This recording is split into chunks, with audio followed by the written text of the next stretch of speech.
I once thought my divorce was the biggest storm of my life. But I was wrong.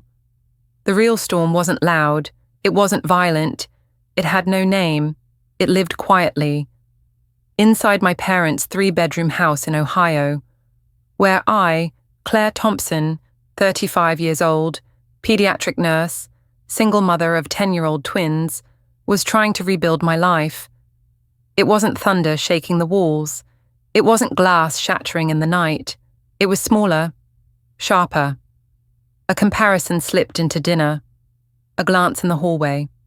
A sigh no one admitted to. And dinner at my parents' house. It always felt like walking on glass. You try not to make a sound. You try not to bleed. But somehow, you always end up cut. I passed the bowl of mashed potatoes, hand steady, or at least steady enough. Lily sat tall beside me. Noah kept his head down, scribbling on a napkin. My parents noticed everything, and somehow, never really saw us. Then Mum's voice cut through the air. You know, Daniel never needed to be reminded to finish his vegetables. That's why he grew so tall, so strong. Noah, maybe you should learn from your uncle. My stomach dropped. Noah froze, his little shoulders tight. The pencil pressing so hard. It nearly tore through the napkin. Lily jumped in, fierce as always. Grandma, Noah's strong too. He carried my backpack upstairs today. Mom smiled. But it wasn't warmth. It was dismissal. That's sweet, honey, but strength shows in other ways. Just look at your uncle. Successful. Providing for his family. The fork slipped from my hand.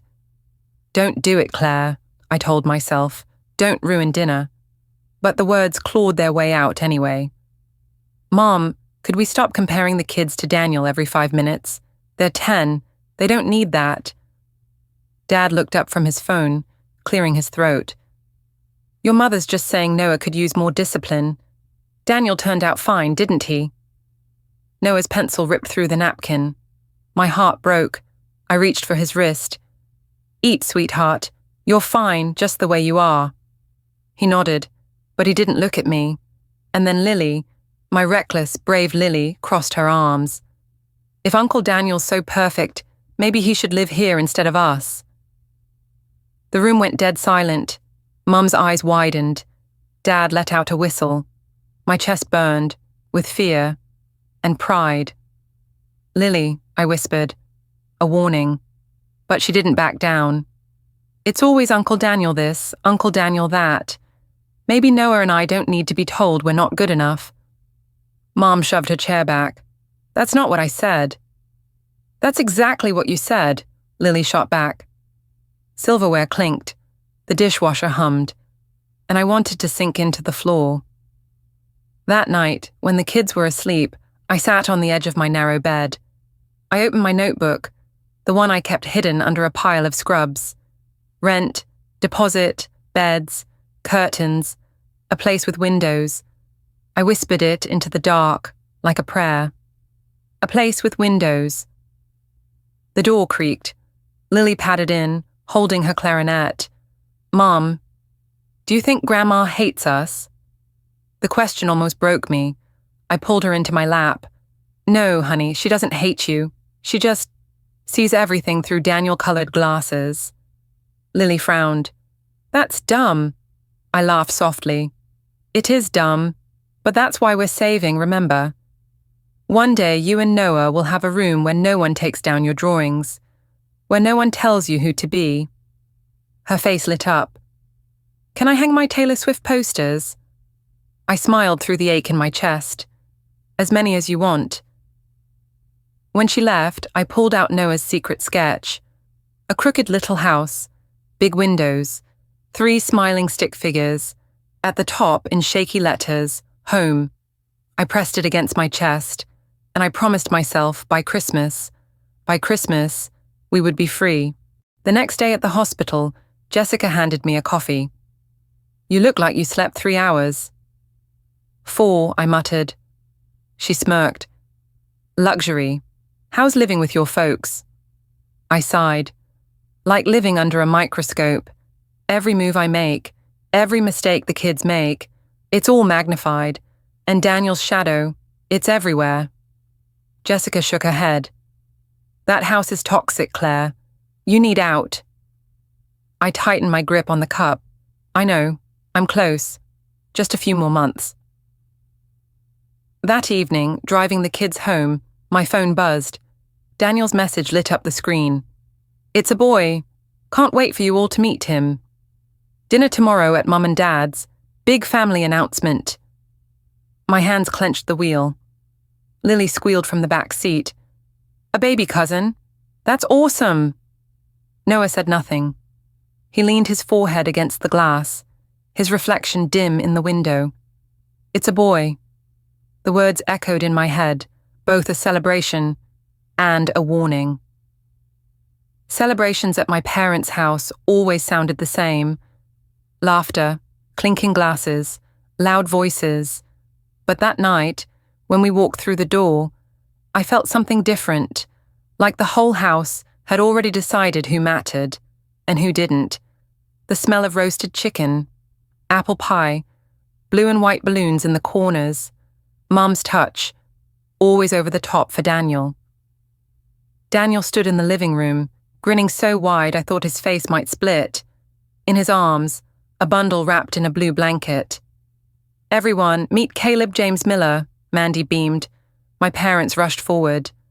Oh, look at that little chin, Mum gasped. Strong grip, just like his father, Dad added. They laughed. They cried. They kissed Caleb's forehead as if he was spun from gold. I stood near the doorway. Noah tugged my sleeve, pressing into me. Lily folded her arms, glaring. Grandma didn't even say hi to us, Lily whispered. Shh, I whispered back, but my stomach twisted because she was right. Mom's voice rose again. Look, he has Daniel's eyes, and Robert's nose. Such strong genes in this family. Every word cut into me. Every word erased Noah and Lily a little more. Noah shrank against my side. Mom, are we invisible? My heart cracked. No, sweetheart, you're not invisible. But even as I said it, my voice faltered. Lily's jaw clenched. It's always Uncle Daniel, always his kid. What about us? I squeezed her hand. Lily, please, not now. Across the room, Daniel caught my eye, smirking, rocking his son like a prize. Then Mom turned suddenly. Claire, can you grab more plates? We'll need them. There's so much to celebrate tonight. I froze. That was the first thing she'd said to me all night. Not hello, not thank you for bringing the kids, just plates. In the kitchen, I stacked china with trembling hands. From the living room, laughter roared louder. Flashes went off, family pictures, family, but not all of us. Later, in the car, silence filled the air like smoke. Finally, Noah's voice broke through the silence. Mom, do you think Grandma wishes we were more like Caleb? The knife went in deep. Before I could answer, Lily snapped. She doesn't care about us. She only cares about Uncle Daniel and his baby. Lily, I tried, but she cut me off. Don't tell me I'm wrong. You saw it. She didn't even look at us. My throat burned. You're both amazing. Don't you ever forget that. Don't let anyone make you feel less. But even as I said it, I heard the emptiness in my own words. At home, Noah clutched his sketch of a house with big windows. He held it like a shield. Lily stared at the ceiling, fists clenched tight. I lay awake in the dark, listening to the silence of my parents' house. For years, I believed favoritism was subtle, something survivable. But tonight proved me wrong. It was loud, it was cruel, and it was happening right in front of my children. For the first time, I knew, if I didn't protect Noah and Lily, no one else would. I barely had time to recover from that night, the night my kids asked if they were invisible, before the next storm arrived. A week later, Mum cooked roast beef, Daniel's favorite. The smell filled the house, heavy and rich. Noah quietly pushed green beans around his plate. He had asked for spaghetti the night before and was told, This isn't a restaurant, Noah. But tonight the table was dressed like a holiday feast, because Daniel was home. Halfway through dinner, Daniel cleared his throat dramatically. I felt it coming before he even opened his mouth. So, he began, grinning wide, Mandy and I are remodeling the house. Should take 6 to 8 weeks. In the meantime, we'll need a place to stay. Mom's fork clattered onto her plate. Of course you'll stay here. Don't even think twice. My stomach dropped. Here, in this house. There are already 6 of us crammed in. Dad waved me off like a child. It's family, Claire. You'll manage. Across the table, Lily's eyes caught mine. She mouthed, "Where do we go?" My heart twisted. Mandy leaned forward, voice sweet, rehearsed. "We'll only need the upstairs room. It'll be easier for Caleb's naps." I froze. Upstairs room meant Noah and Lily's space. "Hold on, that's my kids' room." Daniel shrugged. "Too casual." "They can bunk in the basement for a while. It's only temporary." Noah's head jerked up. His fork clattered. "But the basement's cold," he whispered. Mum cut in sharply. "Children adapt.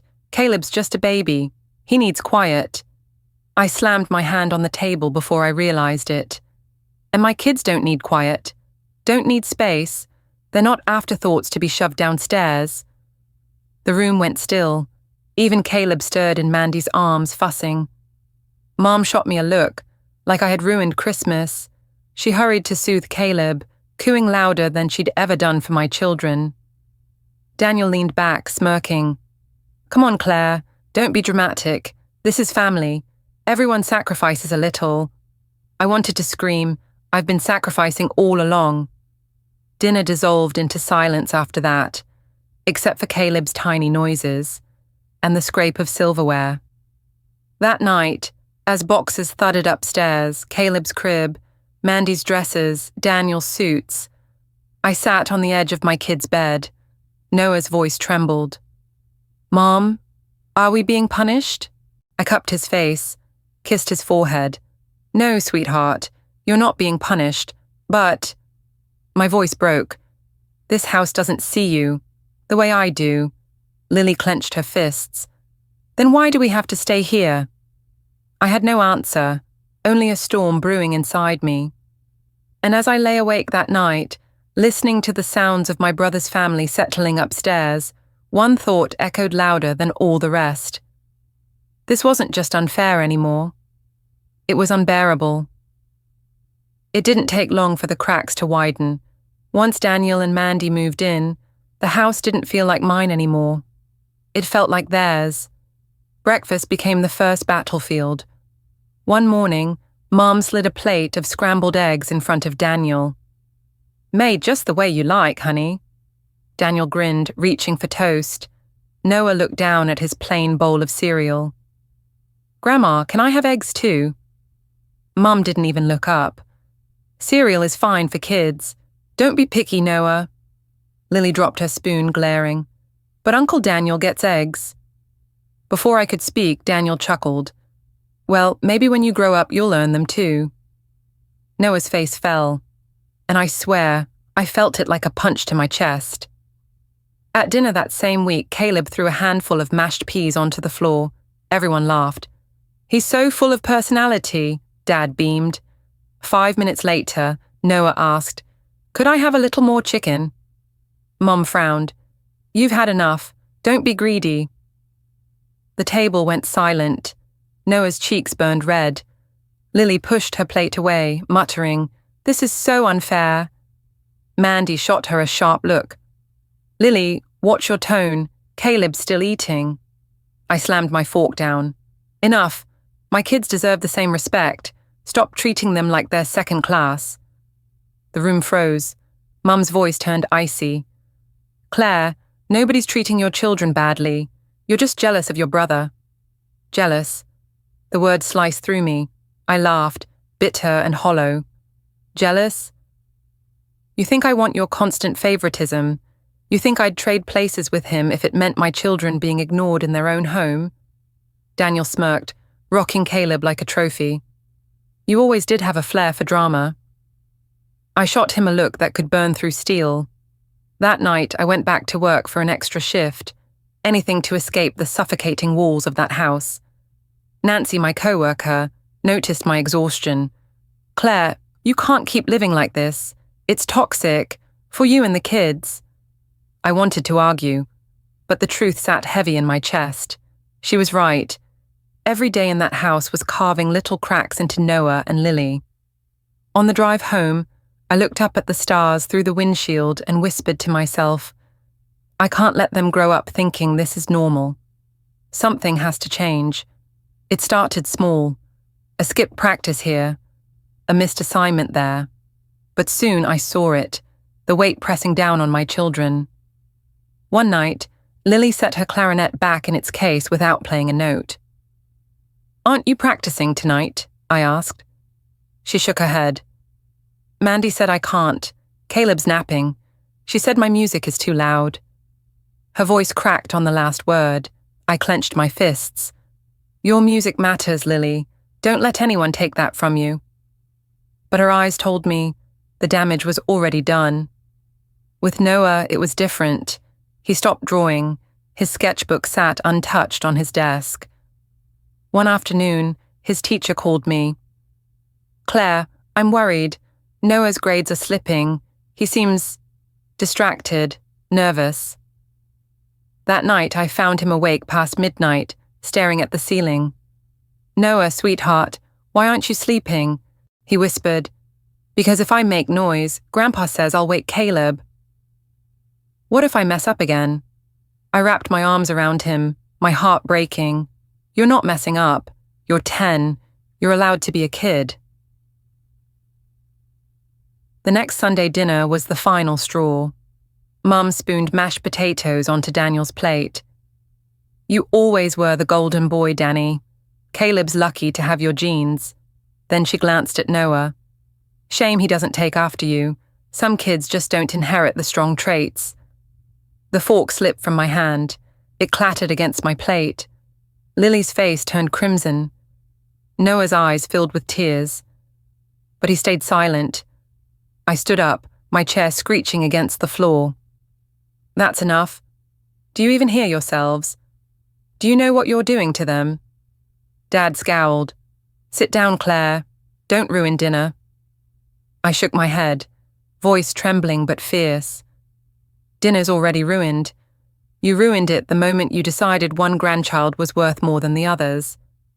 Silence. Only Caleb's babbling. While my children sat there, shrinking smaller and smaller. That night, I drove across town and signed the lease. A modest 3-bedroom house. Nothing fancy, but ours. The pen shook in my hand as I signed my name, relief mixed with terror. As I folded the lease into my purse, I whispered to myself, "We're getting out." On November 1st, this ends. The lease was signed. The key waited in my purse. November 1st couldn't come fast enough. But fate didn't wait for the calendar. It happened on a Tuesday night. Halfway through a 12-hour shift, my phone buzzed. A message from Lily. "Mom, they moved us to the basement. Grandpa said it's better this way. It's so cold down here. Noah's crying. Please come home." My stomach dropped. The words blurred before my eyes. The hallway around me vanished. All I could see was my children, shivering in that damp, windowless room. I called immediately. Lily picked up, whispering, "Mom, they took our blankets. Said we'd adjust." Noah can't stop coughing. Her voice cracked. My hands shook so hard I almost dropped the phone. "Baby, listen to me. Stay close to Noah. I'll be home soon." An hour later, I burst through the door. The house was silent, except for the faint creak of footsteps upstairs. I ran to the basement. There they were. My children huddled together on a mattress, shoved against the concrete wall. Noah's eyes were red, his face pale. Lily held his hand, her jaw tight with fury. "Mom," Noah whispered, "did we do something wrong?" I knelt, fighting tears. "Number. You did nothing wrong. But what they did, That was unforgivable. I stormed upstairs. Daniel sat on the couch, Caleb asleep in his arms.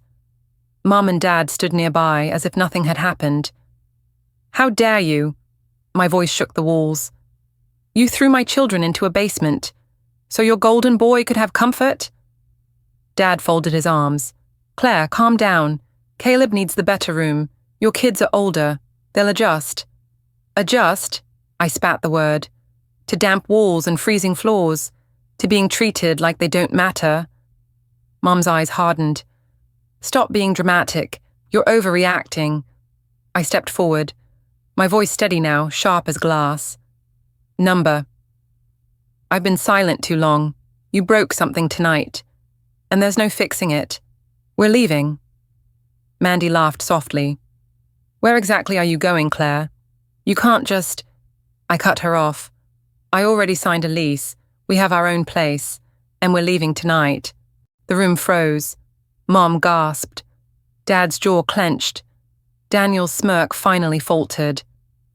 Without another word, I went downstairs, helped Noah and Lily pack their bags. My hands moved fast, fueled by rage and love. As we stepped out into the night, Noah clutched my hand. "Are we really leaving?" I squeezed back, tears streaming. "Yes, sweetheart, we're free." That night, we didn't go to the new house yet. We drove straight to Nancy's. She opened the door in her pajamas, eyes wide, but she pulled us inside without a single question. For the first time in months, my children fell asleep, smiling. Safe, warm, seen. And I knew, deep in my bones, there was no turning back. The morning light felt different. For the first time in months, I'd slept without listening for Caleb's cries, without Mandy's demands. But as soon as I opened my eyes, the weight pressed down. Unfinished business. I couldn't just leave everything behind. My children deserved their clothes, their books, pieces of their life. So after breakfast at Nancy's, I drove back. When I walked in, the air was thick. Daniel sat at the kitchen table with coffee, smug. Mandy rocked Caleb. My parents stood side by side, like a wall. Dad spoke first. "So, you really did it. You ran off in the middle of the night." I dropped my keys on the counter, steadied my voice. "I didn't run. I rescued my children." Mum folded her arms. "Rescued? From what? From family who took you in when no one else would." The word stung, but I stood my ground. From a house that told them they didn't matter. From grandparents who praised one child, while crushing two others. Daniel leaned back, smirking. "Oh, come on. You're paranoid. Kids are resilient. They'll get over it." My hands shook, but my voice grew stronger. "Number. They won't just get over being shoved into a basement. They won't forget being silenced at the dinner table, and I won't forgive it." Mandy's voice cut sharp. "You're jealous, Claire. Admit it. You can't stand that Caleb gets attention." I turned to her, anger burning through me. "Jealous? I'm a mother protecting her children. If that looks like jealousy to you, then maybe you've never truly loved anyone beyond yourself." The room went still. Caleb fussed in Mandy's arms, breaking the silence. Mom's voice trembled. "If you walk away, Claire, don't expect this house to welcome you back." I met her eyes, my voice calm, final. "Then so be it. My children and I don't need a house that only opens its doors for one kind of love." Dad frowned. "And how exactly are you going to manage, Claire? You think you can survive on your own?" I pulled the folded lease from my purse, laid it flat on the table. "I don't think. I know. I make $65,000 a year. I've saved, I've planned, and we have a home waiting for us. I can do this. I will do this." For the first time, Daniel's smirk faltered. Mandy's face paled. My parents stared at the paper, like it was a betrayal carved in ink. I gathered the last of Noah's drawings, Lily's clarinet, our bags. As I turned to leave, Mum called after me, her voice breaking. "Claire, If you walk out that door, things will never be the same. I paused, my hand on the doorknob. My heart hurt, but my voice was steady. You're right, they'll be better. And with that, I walked out, my children's future in my arms, my past finally behind me. 6 months later, life looked different for everyone. For me and my kids, it was healing. Our new house was small, but warm. Noah's laughter had returned, echoing in the halls. His drawings taped proudly to the fridge. Lily filled the air with clarinet notes, notes that rose like defiance, like freedom. I was breathing again, but for my parents, things weren't so bright. At our monthly dinner, I saw it, the lines on my mother's face deeper than before. She pushed peas around her plate, unable to meet Noah's eyes. When Lily mentioned her recital, Mum's hand trembled. After dinner, she pulled me aside. Claire, I think we made mistakes. Her voice cracked. I thought I was doing what was best, but the way we treated Noah and Lily, I see it now. I see how small we made them feel. I stood still, stunned. For years I'd dreamed of hearing those words. Now that they came, they landed heavy, soaked in guilt. My father, usually stoic, cleared his throat. They're good kids, better than we gave them credit for. We were wrong. The words hung there, raw, clumsy, not absolution, but real. Meanwhile, Daniel's perfect picture had shattered. Rumors spread fast. Mandy had taken Caleb and left for her mother's. Their arguments had become neighborhood gossip. Loud fights spilling onto the porch. Daniel, once the golden son, now showed up to family dinners alone, eyes shadowed, shirt wrinkled. One evening, I overheard my parents whispering in the kitchen. We put him on a pedestal, Mum murmured. And now look, we blinded ourselves to who he really was. Dad sighed, his voice thick. And in doing that, we nearly lost Claire and the kids. I stood in the hallway, unseen, my heart pounding. For the first time in my life, I wasn't the one chasing their approval. They were the ones haunted by regret. And though their guilt couldn't erase the scars, it meant one thing. My children had finally been seen. After my parents' quiet admissions of regret, life began to settle into two very different directions. For me, it was forward. For Daniel, it was downward. At home, things bloomed. Noah's teacher called again, this time with joy. He's thriving, Claire. His confidence is back. He even won first place in the school's art showcase. When I told him the news, Noah's face lit up, his eyes brighter than I'd seen in years. Lily, not to be outdone, grinned and shouted, "And I nailed my solo at the recital, Mum. Did you hear how loud the applause was?" I hugged them both, tears stinging my eyes. They were finally standing tall again. Meanwhile, Daniel was unraveling. Mandy had moved out permanently, taking Caleb with her. Their marriage was little more than yelling matches and counseling sessions. My parents, once blind with pride, now whispered their disappointment. One evening, over dinner at a little diner, the neutral ground we'd chosen, my dad sighed. "Daniel, he isn't handling things well." Mum's voice shook. "We put him on a pedestal, Claire, and now, he's crumbling." I looked at them, and for the first time, I didn't feel envy. I didn't feel anger, just distance. His collapse wasn't mine to fix. Instead, I focused on building. With the promotion I'd earned, my savings finally reached a milestone. I met with a realtor, signed papers, and before long, I held the keys to a modest but beautiful 2-story house. Not temporary, not borrowed. Ours. The day we moved in, Noah ran through the front door shouting, "This one's really ours, right, Mum? Nobody can take it away."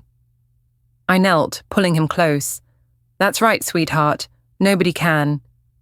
Lily raced up the stairs, calling dibs on the room with the big window. Their laughter filled the halls, echoing against fresh paint. That night, we sat on the living room floor, surrounded by pizza boxes. Mom's name flashed on my phone. I let it ring. I chose to watch my kids laugh instead. For once, my family's story wasn't defined by regret, or favoritism, or broken promises. It was defined by us, by what we were building. Looking back now, it feels like I lived two different lives. One where I begged for scraps of love in a house that never saw me, and one where I finally stood up, chose myself, and walked out into the unknown. The difference between the two? Everything. Our new home isn't grand, but it is ours. The walls carry laughter instead of judgment. The fridge holds Noah's drawings instead of reminders of someone else's child. The air vibrates with Lily's music, not with criticism or silence. Sometimes my parents visit, and the regret in their eyes says more than their words ever could.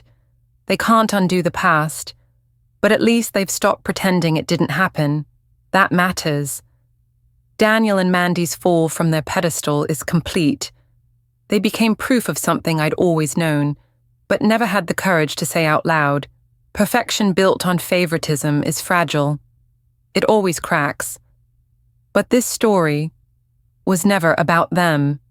It was about me, about Noah, about Lily, about finding a way to rise.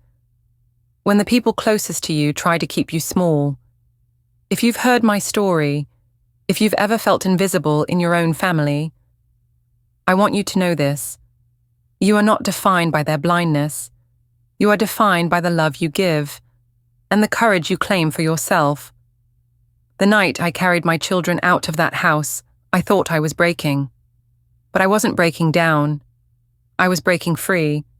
And sometimes, the bravest thing you can ever do is this: choose yourself, and in doing so, choose a better life for the ones you love. If my story touched you, if it reminded you of something you've lived through, I'd love to hear from you. Leave a comment, share your own story, because none of us should ever feel invisible. And if you want to hear more stories like this, don't forget to like, share, and subscribe. Your support helps keep these voices alive.